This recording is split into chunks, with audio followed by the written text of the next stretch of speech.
On va parler cinéma à présent avec la sortie hier dans les salles obscures de Salafiste, le film documentaire de François Margolin et Lemine Ould Salem, un film qui montre la réalité du quotidien sous la charia en Afrique du Nord et au Sahel. Alors on ne va pas revenir sur la polémique qui a entouré la sortie du film. Fleur Pellerin, la ministre de la Culture, l'a interdit aux moins de 18 ans. N'en parlons plus. En revanche, on va parler de l'objet d'étude du film, à savoir les salafistes eux-mêmes. Bonsoir François Margolin. Bonsoir. Alors on en discute avec vous immédiatement après un extrait de votre film documentaire. Depuis combien de temps les prêcheurs sont en train de prêcher au Mali, comme en Afrique, comme partout dans le monde entier? Les imams des mosquées tous les vendredis. Mais rien n'a changé. Les femmes ne portent pas de voile. Il y a des lieux de débauche, il y a des boîtes de nuit, il y a des discothèques, il y a des musiques partout.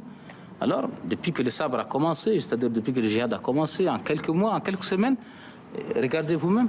Ici, Gao, même les petites filles sont voilées à plus forte raison les grandes personnes. François Margolin, vous avez filmé au plus près pendant 3 ans ces salafistes au Mali, en Tunisie, en Mauritanie. Sont-ils vraiment ceux que l'on décrit dans les capitales occidentales?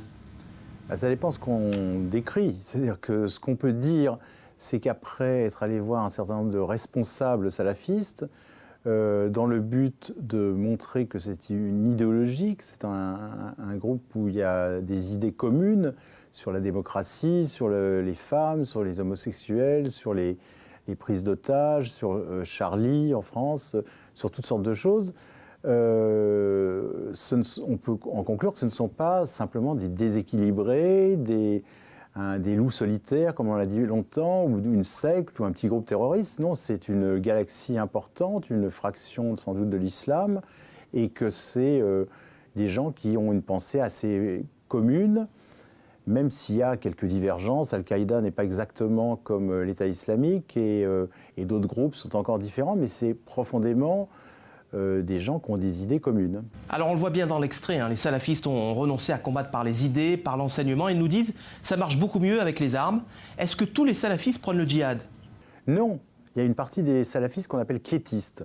Une partie de ces salafistes donc, ne veulent pas forcément prendre les armes, ce qui ne veut pas dire qu'ils ne les prendront pas un jour, mais en tout cas ils pensent que pour l'instant, convertir les mécréants est quelque chose que l'on peut faire par la parole et pas forcément par les armes. Ce sont donc des gens qui ne sont pas encore djihadistes, mais disons passer de l'un à l'autre est assez fréquent et possible.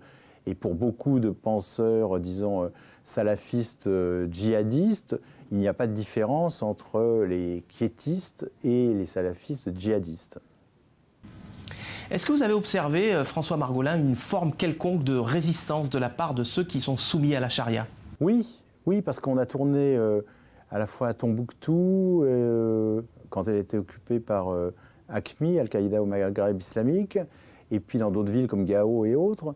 Et oui, il y a des actes de résistance importants qui sont souvent sur des petites choses, sur simplement le fait de pouvoir fumer des cigarettes et de dire que ça n'est pas quelque chose qui est dans le Coran, le fait d'interdire de fumer.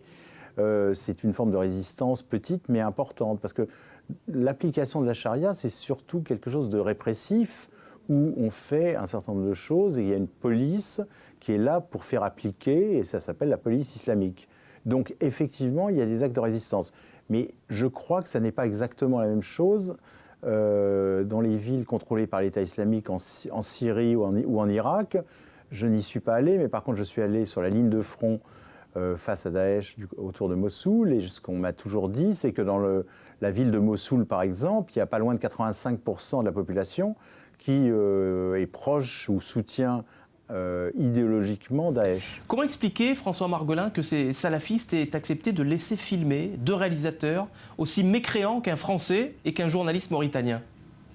D'une part, le journaliste mauritanien, il n'est pas du tout mécréant puisqu'il est musulman, mais et ça a beaucoup contribué parce que c'est quelqu'un en plus qui respecte, qui a beaucoup travaillé sur la question depuis longtemps, et ils ne nous ont pas laissé travailler. On a mis des mois à obtenir des autorisations, si on peut dire, enfin le fait de pouvoir accéder à un certain nombre de responsables, mais c'est aussi des gens qui sont, souvent ont pignon sur rue. Donc ce qu'on a fait, c'est simplement de montrer qu'il y a quelque chose de profond dans les idées qui réunit tous ces gens, qu'ils soient théoriciens intellectuels ou ex-banlieusards parisiens ou londoniens, qui s'est engagé dans le djihad en Syrie ou en Irak.